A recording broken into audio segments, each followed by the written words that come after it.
Oh yeah, now we're live. We got a couple people in. So, hello everybody. I'm Brandon Elrich. My publication is Brandon Elrich is So Gay, and I'm here today with Corey Vinny. And Corey, if you want to introduce yourself, tell a little bit about your publication or whatever you want to, however you want to do it. Go ahead. Yeah, my name is Corey, and I write for my newsletter called Radical Paths.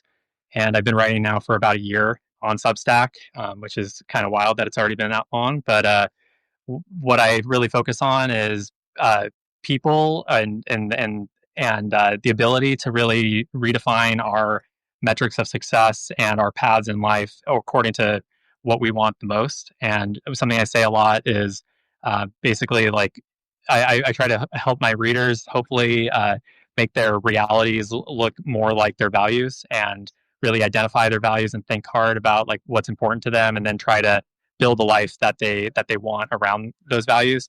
And I'm living this in real time right now, bringing these lessons and reflections and frameworks from my sailboat. Actually, back in May of this year, I quit my job and moved onto a sailboat with my husband and our cat, and we started sailing around the American Northeast to try to get out of hurricane season and try to learn how to sail because we didn't even know how to sail. This was just some wild idea we had was to live on a sailboat and have a life of adventure and freedom and passion and try to commune with nature and be more comfortable in uncertainty and the unknown and all this kind of stuff. And we ended up teaching ourselves how to be pretty competent sailors. And now we're in the Bahamas. We just got here on Sunday and sailed here from Florida.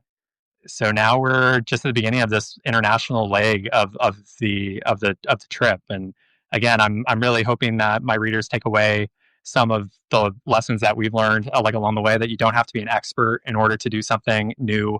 You can fumble your way all the way toward success, as you define it. And really the important thing is just jumping off and taking some risks and getting comfortable feeling like an idiot sometimes. And I have a lot of stories about that, about just you know making a lot of mistakes along the way. But that's how you do it. And now we're here in the Bahamas, so I feel pretty pretty grateful also to be talking to you, Brandon, and you've been a friend throughout this, so I appreciate it, you inviting me on. Oh yeah, yeah. I was excited to have you on. I'm doing lives all this month, and I thought of you as one person I'd like to have on. So I'm glad you were able to do it. I know you're, with scheduling and everything is. I kind of had to, you know, wait till the last minute. I'm like, is he going to be able to do it? But Yeah. and I should say first of all, those of us in the Midwest and north of here probably hate you. So because it is cold here, and I imagine it is not cold there. No, it's very nice. It was cold yesterday, but when I say cold, I was still wearing shorts and a t-shirt. I was gonna say when you say cold, that is relative. So Yeah. what's Yeah, and what it's is the temperature? probably 80, like Oh yeah, perfect basically. And like even yeah. moving around and doing chores and stuff, it's still like a really nice weather. But I want to introduce I can show you what my husband's up to right now. Um let's see. Say hi, Corey. um, so Corey is currently like diving on the boat, they say, and we're at a marina right now. I'm sorry if it's really loud, but we're at a marina in the Bahamas, and he had to go down below the boat in the water to fix something that was like squeaking or like it was like rattling and causing us some problems and some concerns as we were motoring through Oh okay, in the last couple of weeks. So this is what we do is try to like do boat projects at all times basically. But he'll join us shortly. okay, yeah, no problem. Um, so yeah, you were talking about living the life you want to live, and you're basically leading by example right now. And I know you mentioned being looking like idiots or something like that, feeling like idiots, and that's one article I read of yours not too long ago. The We just sailed 350 miles like it was nothing, and in that you said to embrace feeling like idiots, and I felt like a lot of the things you were saying in that article were kind of like parallels to at least me starting Substack, and probably how a lot of people feel starting writing when they had never done that before. They're just kind of doing something, they're not experienced with, or they've never written before besides maybe journaling or something like that, and kind of taking off and making this a trying to make this a profession. I was wondering if you saw any like parallels with, because you just said you've joined Substack just a year ago, and actually this is my anniversary too. I started Substack. I think my first post was like December 2nd of last year or something like that. So I'm just barely past the year mark too. But Yeah. had you written anything? Had you written much before that, or Yeah, I totally relate with the whole Substack, uh, similarities, even with sailing and with every hard thing I've ever done. When I first started on Substack, I was able to import 40 subscribers from Medium, but they weren't like actually. I don't even know if they checked their email addresses or anything. I've never seen them like pop. I don't think I've ever seen anyone from that old Medium email list pop up as a follower on like an engaged subscriber.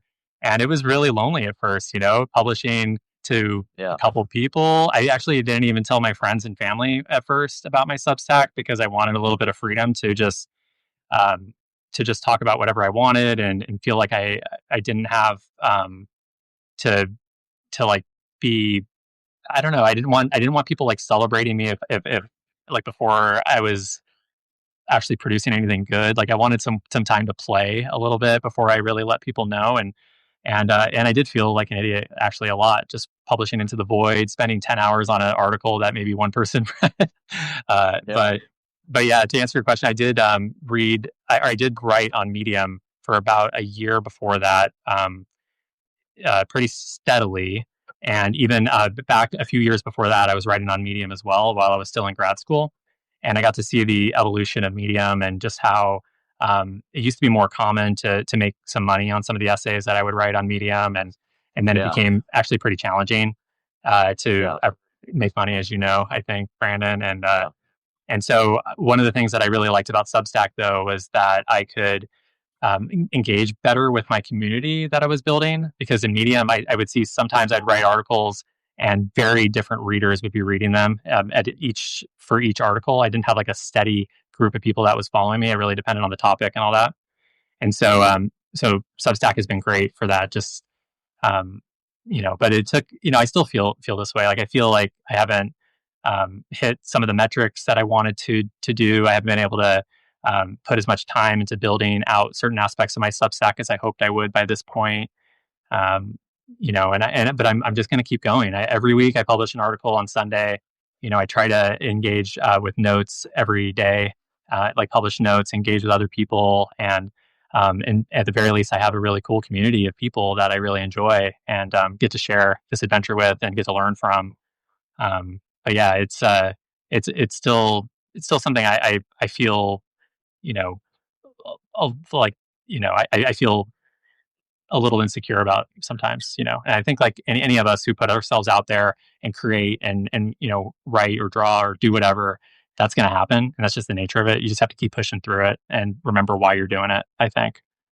right, yeah, yeah. And I was on Medium also. Well, I still am on Medium technically. I still have an account there, and I don't publish a whole lot there.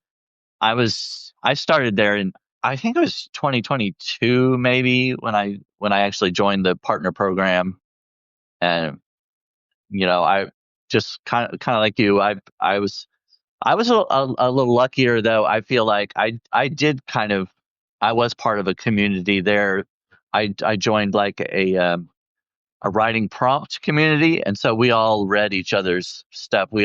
They had a list of writing prompts every month, and we all kind of engaged with each other and wrote these writing prompts and things. So in that respect, I did feel like I had sort of a community. But as far as like making money and stuff, it was difficult.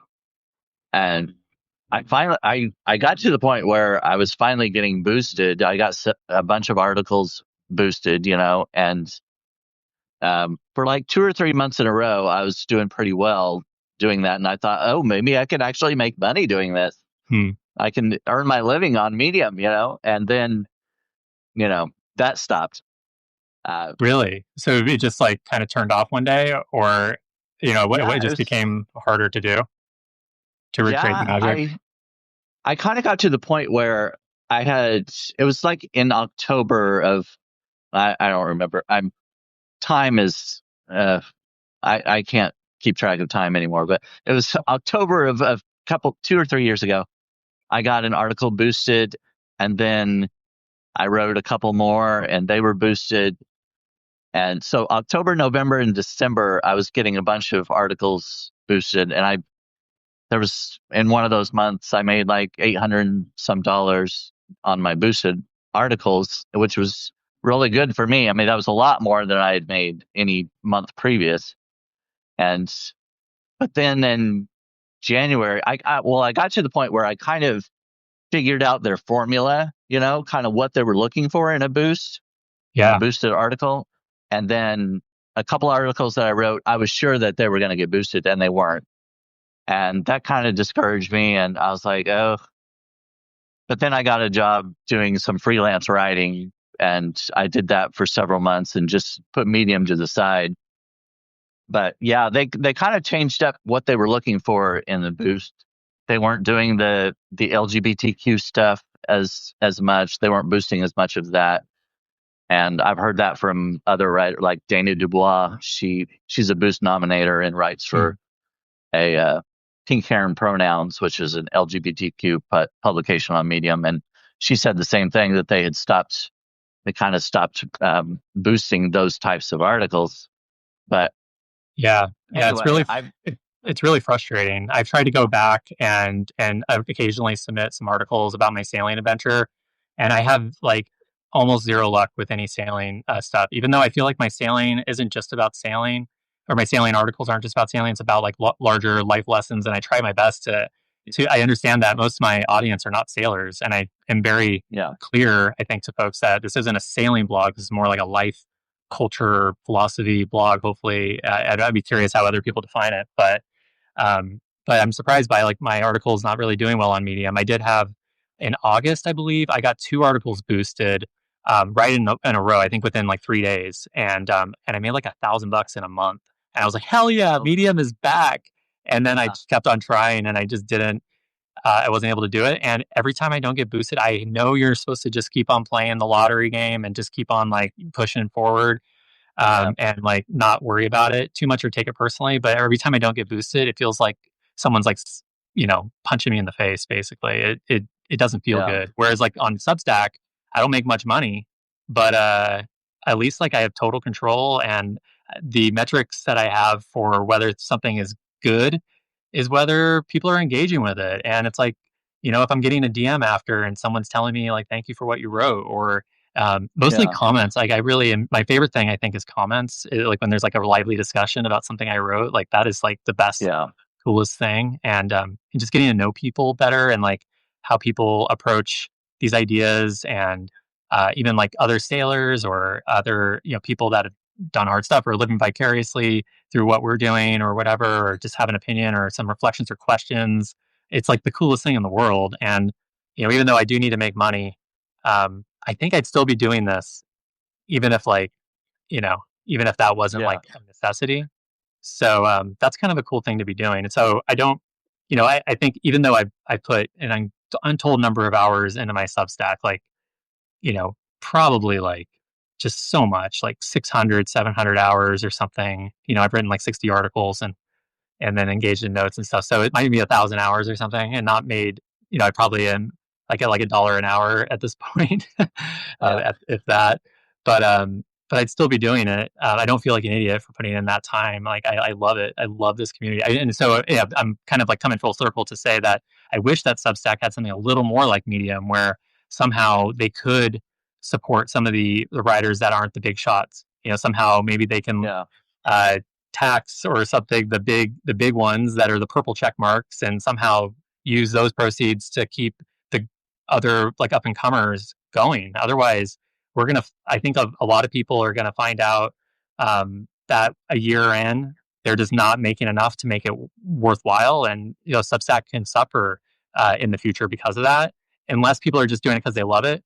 But if you're like if Substack is trying to like retain talent and attract talent, and and you're not like a celebrity already, yikes, this is not the place to make money. I don't think. I'd be curious what your perspective is, but I wish there was like a way to support the smaller writers a little bit better, like Medium does. Yeah, yeah. I mean, I I've been doing fairly well, but not as well as some of the other people in my category, and more celebrities are coming in to those categories, and they don't need to work as hard as we do. They come in, and in 2 weeks they've got thousands of subscribers already, and they haven't even posted anything. It's just the fact that they're there and people know them and they follow them no matter what they're here for. And but of course, there are a lot of them are they are paywalling their content, and I I don't know. That's kind of frustrating because a lot of them don't need it. Oh You yeah, know, yeah. Like and Kathy Griffin came on to Substack, yes, for instance, yes, and her first note said, "I'm worth $50 million," and or something along those lines. That's what I remembered from the note. But all of her stuff was paywalled. And I was like, Jesus, girl, like, is that a joke? Is this supposed to? Are yeah, you like? Is this a? I don't know, but I mean, I also get like this is marketing or capitalism 101, where if you have something worth, that people are willing to pay for, you charge, I guess. But yeah, anyway, I don't know how it works, like in terms of the total Substack economy, where if those people are charging, if that makes it there less money to go around for other folks. I think there might be. I think Walter Ryan kind of talks about that a little bit, where some of these big news media people that have purple check marks, they don't need your $10 as much as someone like Walter does, in right, order to like, right, that's existential for someone like him. And Substack needs people like him and people like us, and in my opinion, so, right. um, but yeah, it's been great overall though. I think this is like my favorite platform, my favorite social media platform, I think. And I've been recently actually writing on LinkedIn a little bit, and that's been interesting because it's a whole different audience. It's like back in my professional days where, and I have like a PhD in science, and I have like a real professional network from my years in government and in Washington D.C. and stuff like that. And I'm trying to see what is like connecting with those folks, and it's very different than what I wrote right on Substack, but it's interesting because it's a different audience, like I said, but also I'm hoping that I can maybe build a business around some of the stuff that I'm doing, and help other folks at some point, who are struggling or feel stuck in their lives, in order to like actually get unstuck and find some courage and clarity about maybe where they want to go next in life. Maybe they have some dream that they want to do, or that they've always had, but they just feel like it's impossible, and or they feel like someone like them can't do it, or they just feel like they don't know where to start. And I'd love to just be able to work one on one with some of those people who Yeah, feel that way, and to help get them unstuck, because I've been there. I felt stuck. I felt stuck before I quit my job to live on a sailboat. Felt like I couldn't do it. I felt like I couldn't afford it. I felt like it was too risky for my career. Felt like I was too young, and somehow like my duty was to just like work in the machine for another 30 years before I earn my dues or earn my ability to do what I'm doing. But all that's a bunch of BS a lot of times. And we create stories, and it makes sense. We create stories that kind of keep us stuck. And so anyway, I'm hoping that on LinkedIn I can find some folks who are maybe in a similar position to where I was a year and a half ago, where they got their dream job, and but they want something different, and they want it. They don't want it in 30 years. They would like it like as soon as possible, maybe in 2 years, 5 years, or a year, or 6 months, or whatever. And so I would love to help people like that. And I feel like LinkedIn is a cool place for that. I see people doing that kind of work. But other than that, I try to stay off of social media mostly. yeah, yeah. Same here. I'm not on Facebook at all, and or Instagram. I am on LinkedIn. I don't seem to get a whole lot of engagement in there, but according to my Substack notes, oh, hello, Captain Corey.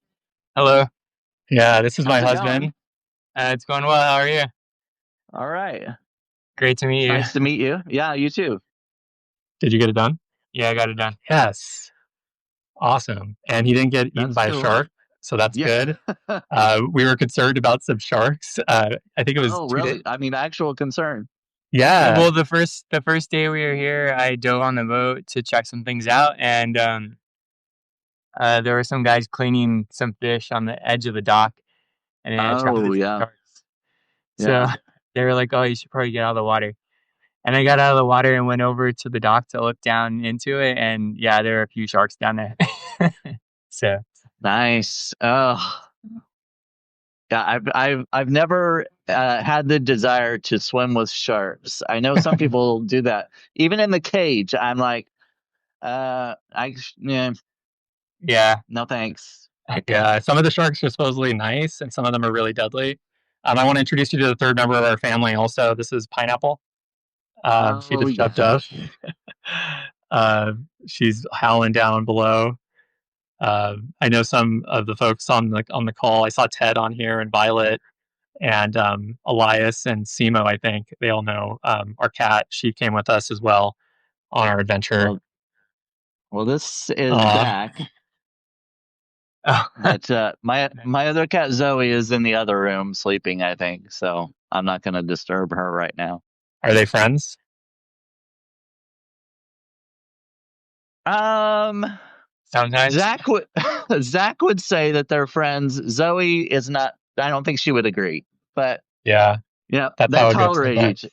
Yeah, Zoe tolerates Zach, and he goes. He wants to groom her. He licks her on the face and stuff like that, and she eventually gets tired of it and growls at him. But she tolerates him to a point, and they sleep together sometimes. They cuddle and all that. But I think she would be fine without him. But it's Yeah, it's it's not a mutual relationship. yeah. Pineapple is an only child for sure. Yeah. She had a little bit of a vet scare actually on Monday. Our first day in the Bahamas, she was having some issues like peeing blood, and it was really scary. And Oh we took her to yeah. the vet. Thankfully, someone asked where we are. They might have been asking you too, Brandon, but they we're in the Bahamas right now, and we just got here from Florida. And the first full day here, she was having some issues, and thankfully we were able to take her to the vet, and she just needed an antibiotic, and it was fine. And it was only like $175, not thousands or whatever. Yeah. So we're pretty happy, and she's doing well. But she's like almost 18 years old, and so every time something Oh yeah. happens, Yeah. we're very scared. Yeah. I worry about mine too. Zoe's kind of she's an indoor outdoor cat. She spends a lot of her time outside, but it can be a little more dangerous out there. She can get into stuff that she wouldn't if she were a completely indoor cat, but she loves it. She loves going Yeah, outside and hunting and everything. And we're in a rural area, so she's able to do that, and there's not a worry about traffic or anything like that. So, but yeah, anyway, that's cool that she gets to do that. I think it's like good for their yeah, nature stuff. Like yeah, Pineapple's I been an think so indoor too. cat. She's exploring the boat right now, and that's fine. She doesn't seem to like want to jump off. Hopefully the sharks don't smell her. But we let her like do. She does like a lap around the boat, and then usually comes back into the cockpit and goes down below and goes back to sleep. But we Oh don't let yeah, her out like when things are kind of rough. Sometimes she'll like sleep like up here while we're sailing oh yeah, and stuff. But she's generally really, I think, loved like the outside since we've started sailing, but still like really an indoor cat at heart and just wants to be like sleeping most of the time. yeah. Thank you. Rouser says, "Enjoy the Bahamas. Be careful. The world is crazy."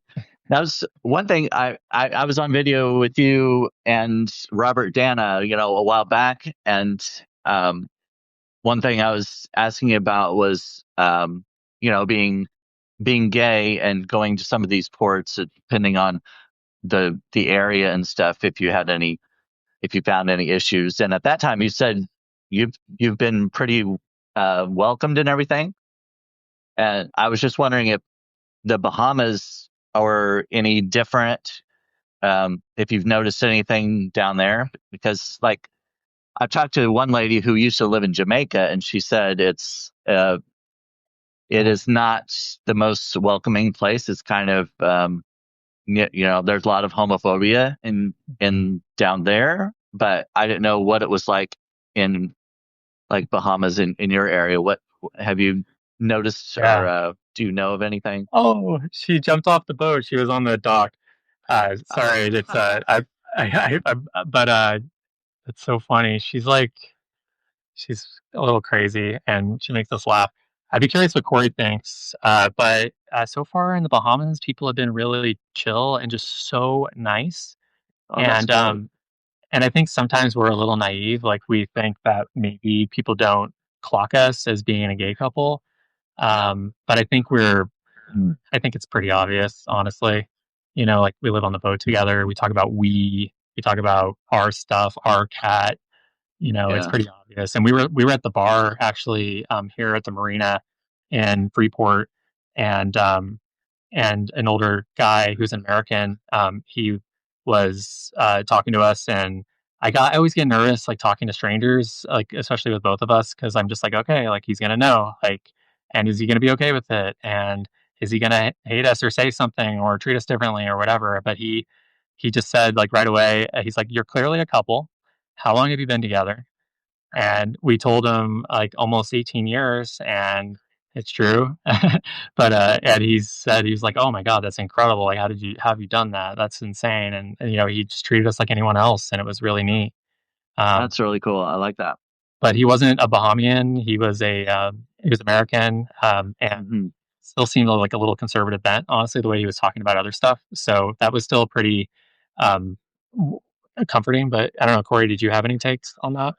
Yeah, I mean, I don't feel like I need to be guarded or anything like that. So yeah, I think Well, that's good. Yeah, we're that's fine. a that's a plus.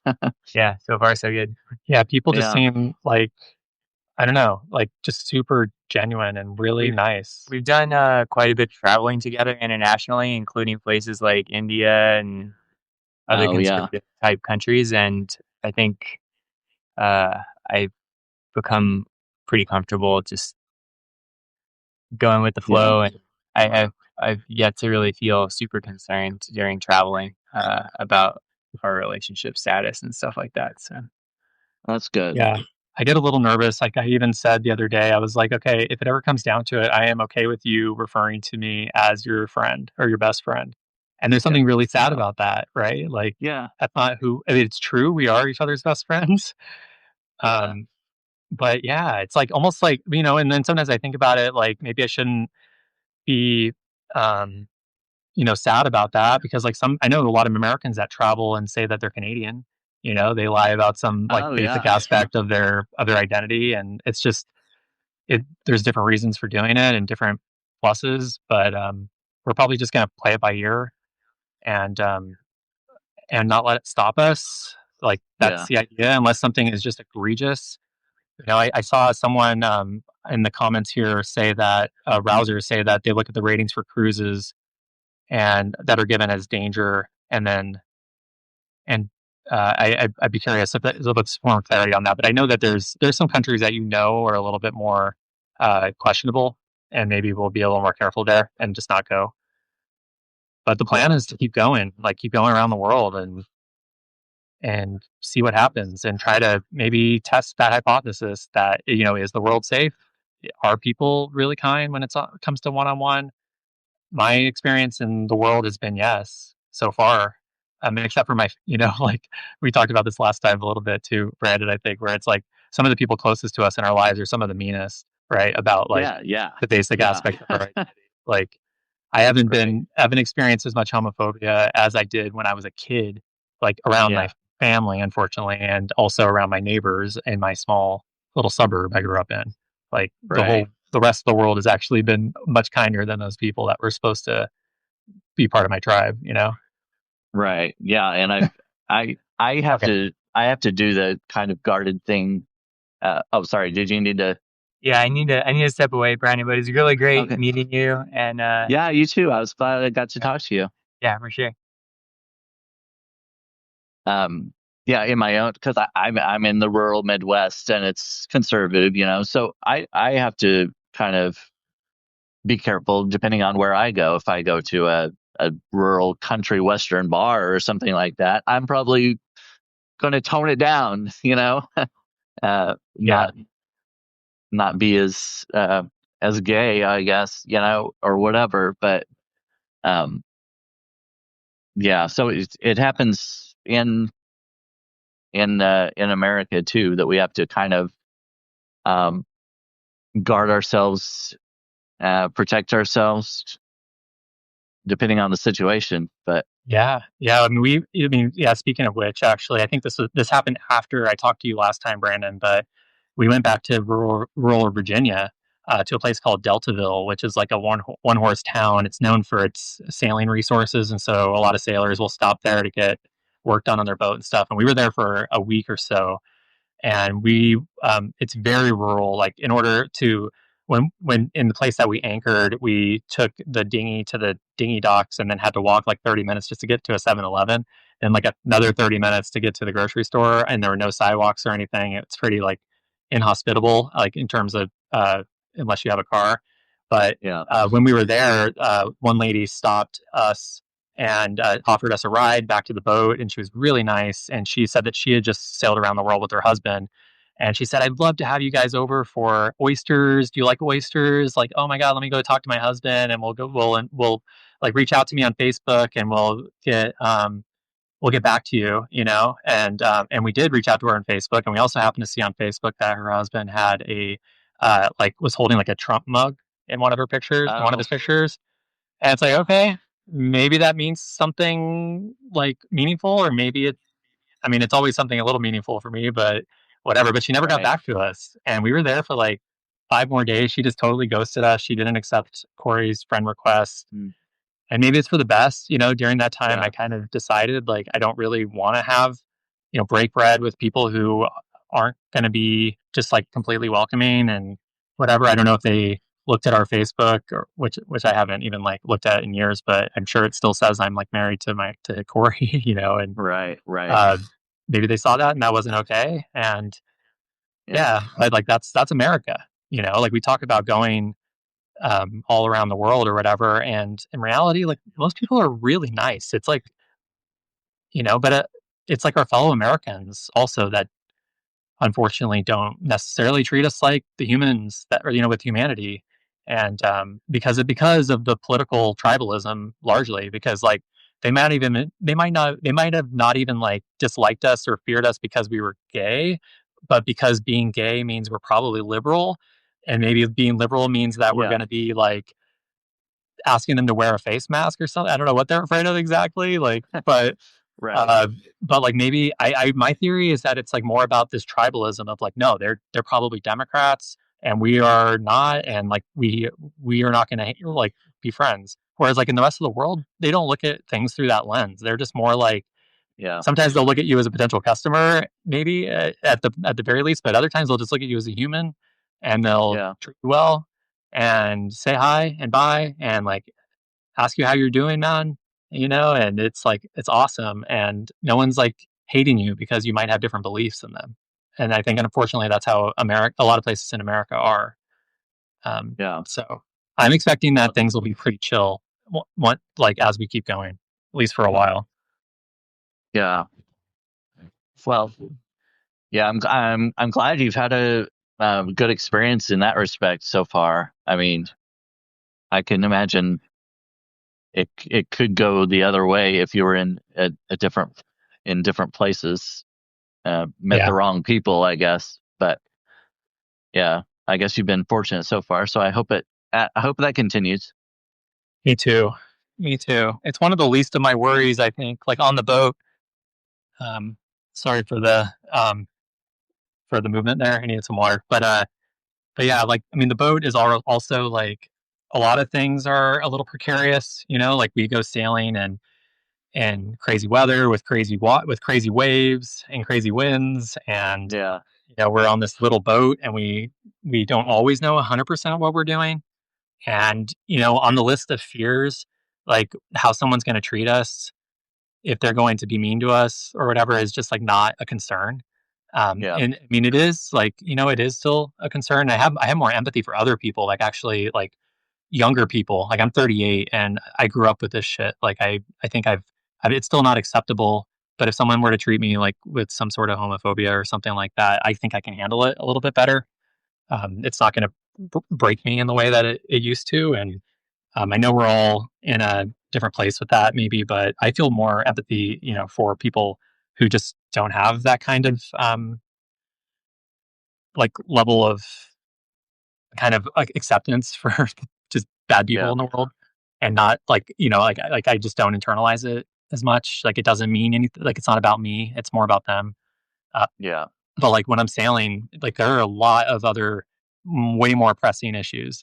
Right. And so Right. like it has a big way of like focusing us on what's the most important for like our immediate survival and safety. And so I think that also has a lot to do with like the way I'm looking at this, where it's like even if we are in a place where it's not the most welcoming or it feels a little dangerous or whatever, we could hop on the sailboat and leave.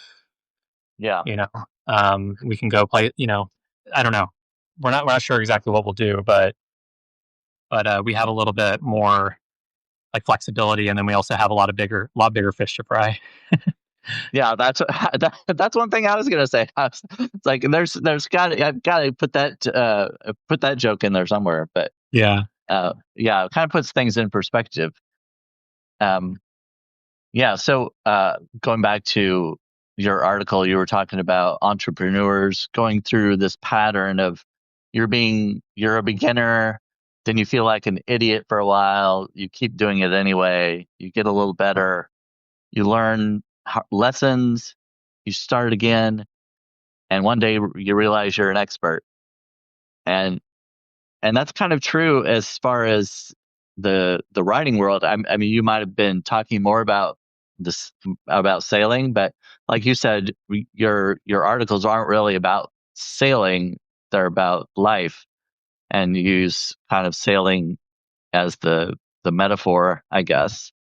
And that's kind of how I felt like going into writing. It was a risk because I'm a freelance writer too, but I'm putting a lot of time in Substack, and it's time that I could be spent at a full time job making more money, you know, Yeah. and that's something that you basically gave up doing the full time job and going after what you enjoy, your passion is, and enjoying life, and so that really I really that really resonated with me as far as my writing career. And Yeah. Do you feel like you're closer to being like an expert, at least at figuring out this path for yourself, like how this is going to be sustainable and just how you're going to be able to keep going? And where do you feel like you're at right now in that continuum? I definitely don't feel like an expert yet, but I think I don't know, it's really hard not to compare yourself, because I see other people who are doing really well and got a lot of paid subscribers and all that kind of stuff. And I think, well, why can't I do that? Why can't I find the people that will subscribe to me and all that kind of thing? But then I also saw somebody posted a note the other day that said I think they'd been on Substack for like 2 years and they got their first paid subscriber. And I thought, well, that kind of puts it in perspective too. It's like I'm doing well as far as compared to some people, but I can't, you can't compare yourself because you're doing something completely different than someone else, really. I mean, you're still on the same platform, you're still writing, but it's a different audience, it's a different category or genre or whatever it is. And some people they're doing different things than you are. And you can't compare, apples to oranges or whatever. But Yeah, and they're also different people, and they have different pasts, Yeah. and they have different Right. ways of thinking about stuff, and they have different wants and dreams and goals and obsessions, all kinds of stuff. But I do the same thing. A lot of it's actually like probably 50-50. A lot of the people that I really admire on Substack that are really doing well and like have a great community, and I usually like identify people that are doing well first and foremost by just do they have like a really active readership, like that's because Yeah. that's what I want. Like I think that's the biggest thing that I said earlier, that's really what I care about. But also like the people with check marks, obviously that's the biggest like obvious Yeah. thing where it's like, oh, how did you like, they have a check mark, let me, sometimes I'll go peruse like how long have they been writing on Substack, and Yeah. sometimes they've been writing for years, like 3 or 4 years or whatever, and I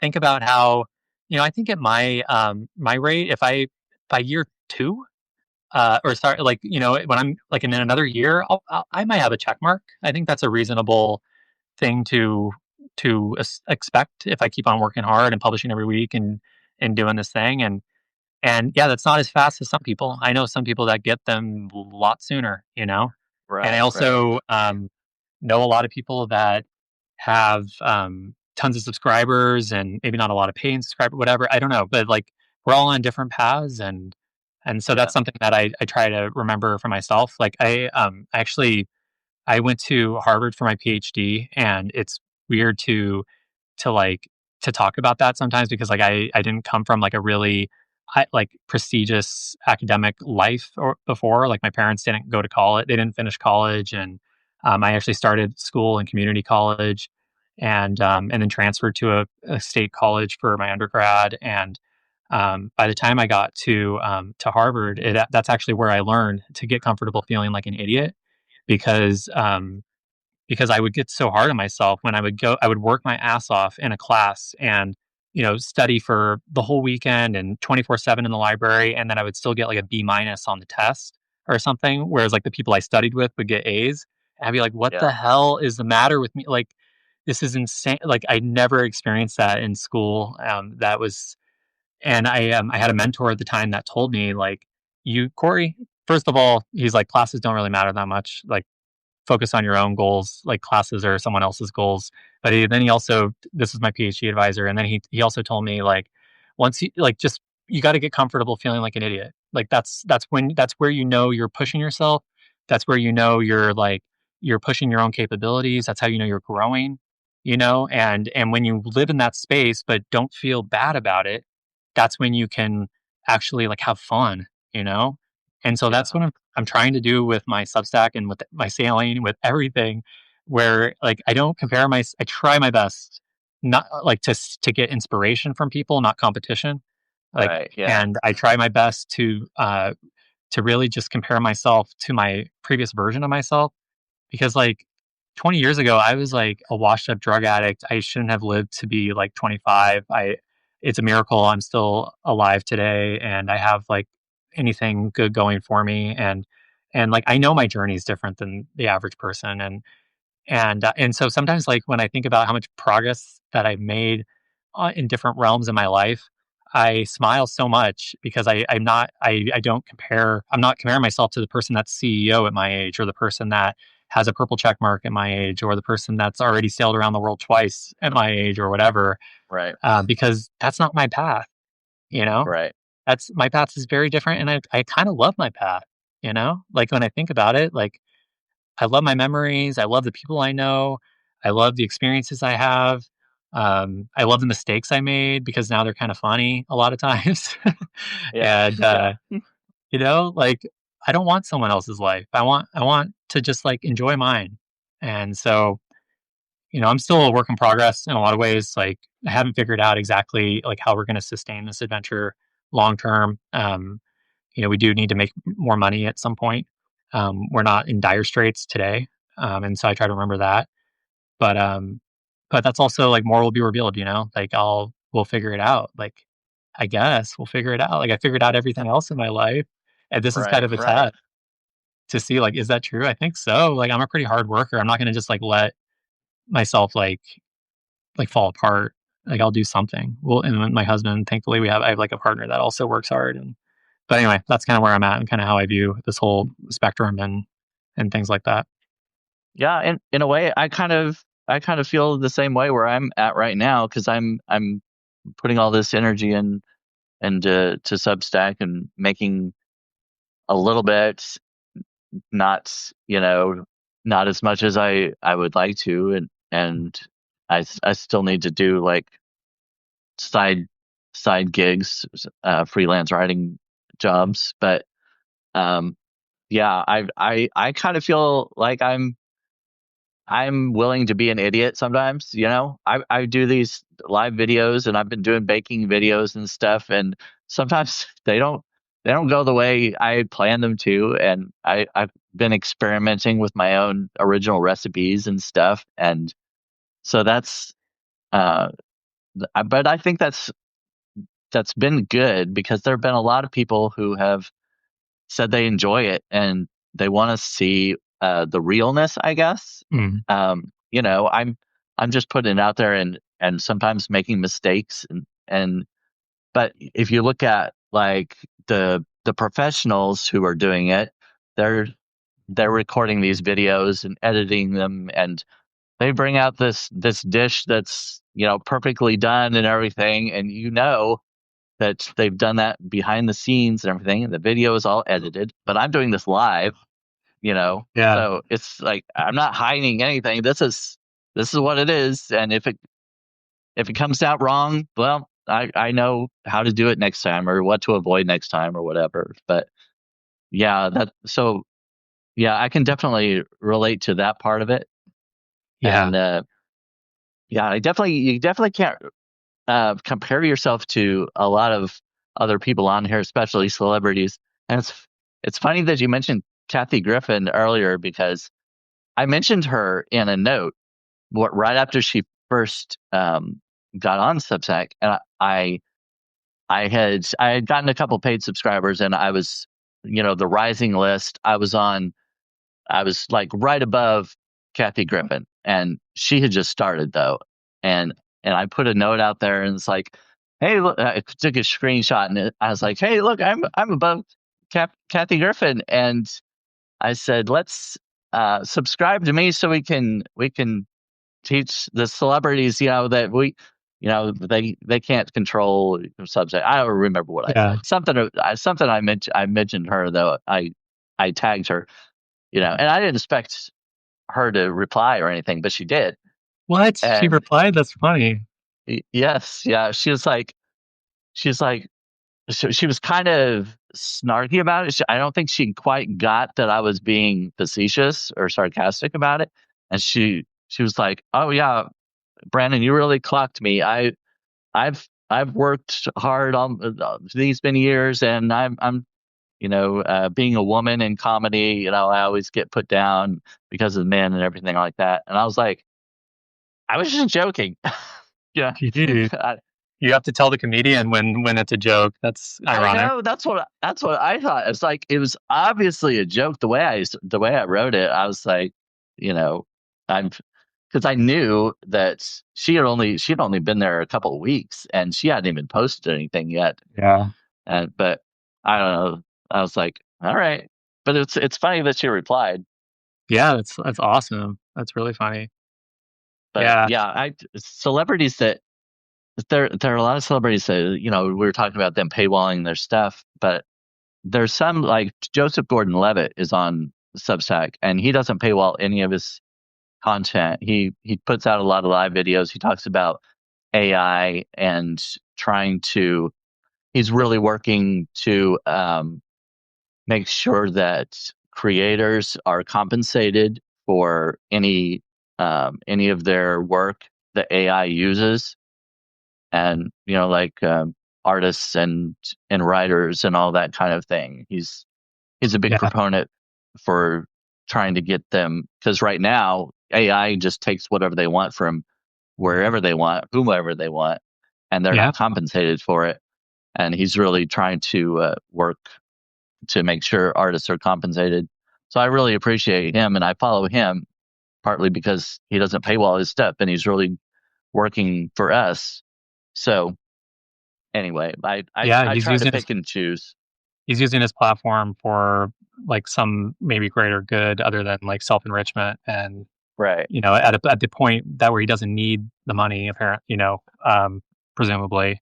So Right. that's pretty cool. I think that's the way I wish more people would do that with their amazing platforms. Yeah. And platforms like Substack.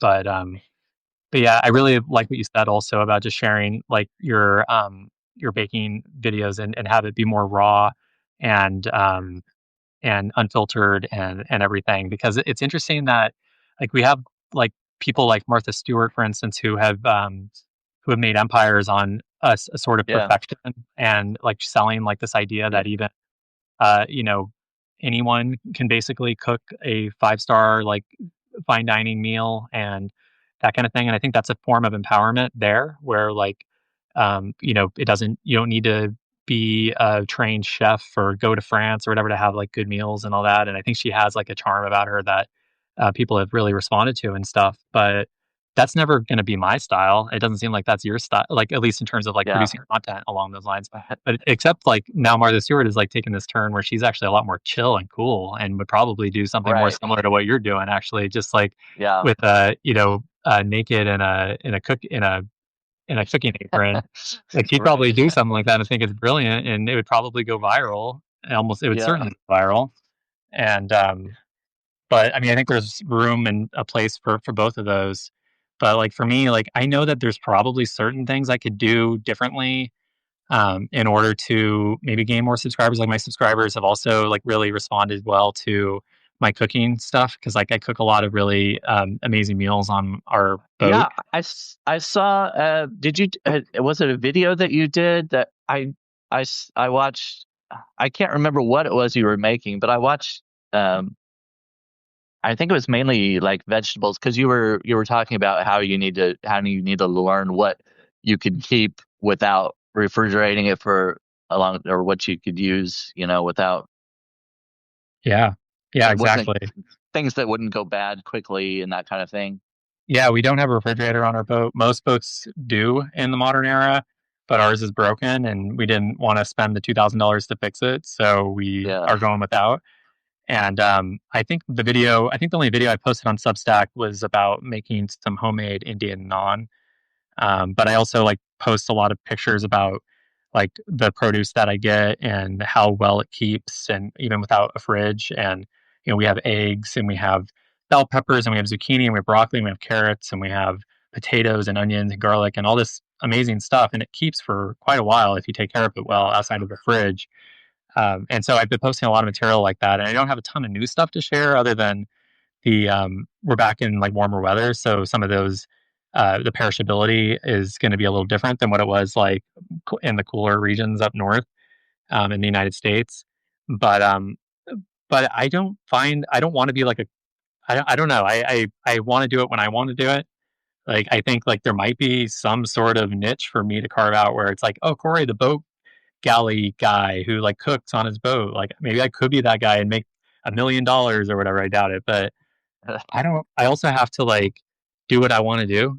And I hope that doesn't like that lack of focus or commitment to a single thing isn't going to bite me in the back, because like or in the end, because I know that also, it is really important to just commit to a niche and commit to like a message, or commit to a type of thing that you're doing, and scaling that, and be recognized as like by people as like doing this things a certain way and whatever. But for me, at least, my newsletter is evolving. Like it's evolving as I'm Yeah. evolving, and it's not. It's actually very similar to what I originally intended it to be when I launched it a year ago, but it took a year to get there, and which is Yeah. kind of interesting. But like, I don't know. I think like if I would have hired a coach or hired like a PR person or whatever, they would have told me that I did it wrong, or I should have done it some other way. Um, but again, this is why I need to like just compare myself to my past self, because I'm figuring all this Yeah. out by myself. And like, yeah, if I came from like a background in PR, or like, even like journalism or marketing or anything like that, maybe I would have like been further along now. I would have thought about things differently. But yeah, I'm also doing all kinds of other stuff, and I want to have fun, and I really hope that what I'm building can grow. I would love to connect with more people and just like reach more people. I think that's one of the reasons why we do what we do is we want to like have our work connect, and like that's part of like creativity for me is to be able to share what I'm doing. That's really important. Not everyone feels that need. A lot of people just like kind of create in the quiet of their own home and never publish anything, and I respect that. But for me, like sharing what I do is really important. I'm not sure why. Yeah. I don't think it's quite ego or anything. I think it's actually just part of the connection that I need Right. as like Yeah. someone um, who always like felt like an alien on this planet, who never like knew his people for like the first couple decades of his life or of my life. Like that connection that I get with people just through my work and through this platform has been so powerful and so cool. But it makes sense that I'm evolving with it, and I hope that like in the next year or two, and on this journey, sailing, this is going to be something a little bit bigger and more predictable and more established. Yeah. But we'll see. We'll see how it evolves.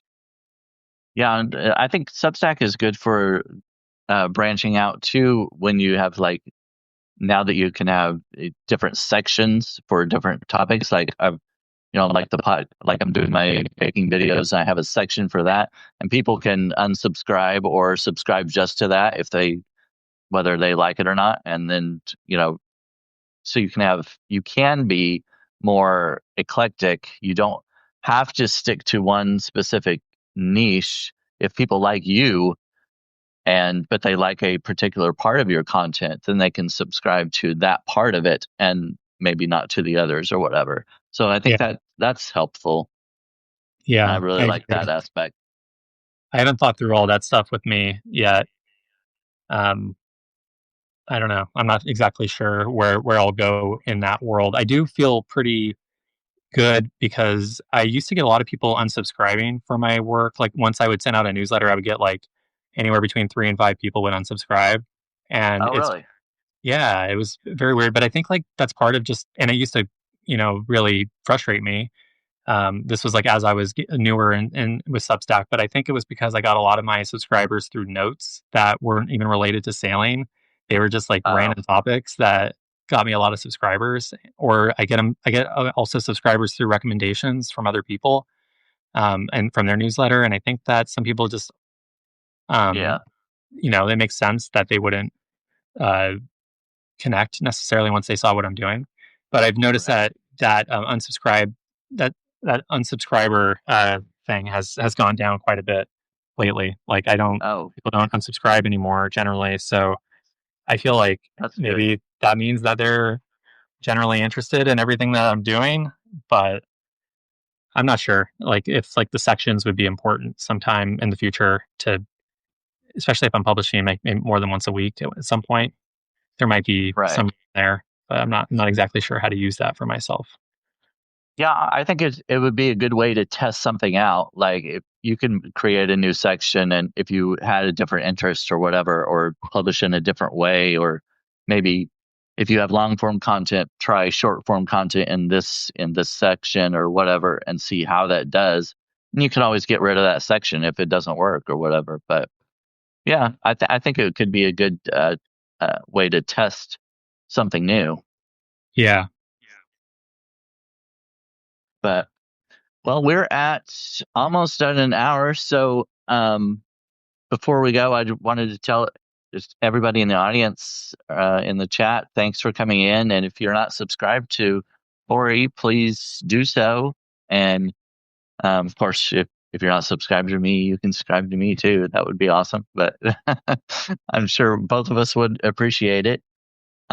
I really appreciate you coming on and making the time. I know you're busy going in and out of places. Do you have a plan as to where you're going next, or can you tell us or want to tell us?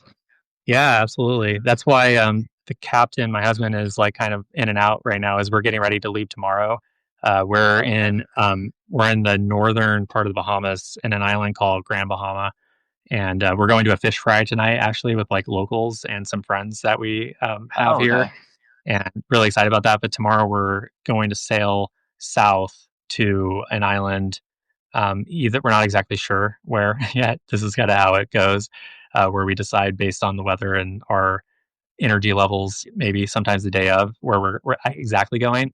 But we're going either to the Berry Islands or to Eleuthera. These are like most of the more picturesque beaches in the Bahamas, and the hope is that we can get there and camp out for like a week or two, and and swim and snorkel, and I can do a lot of writing and work on Yeah. my business a little bit more.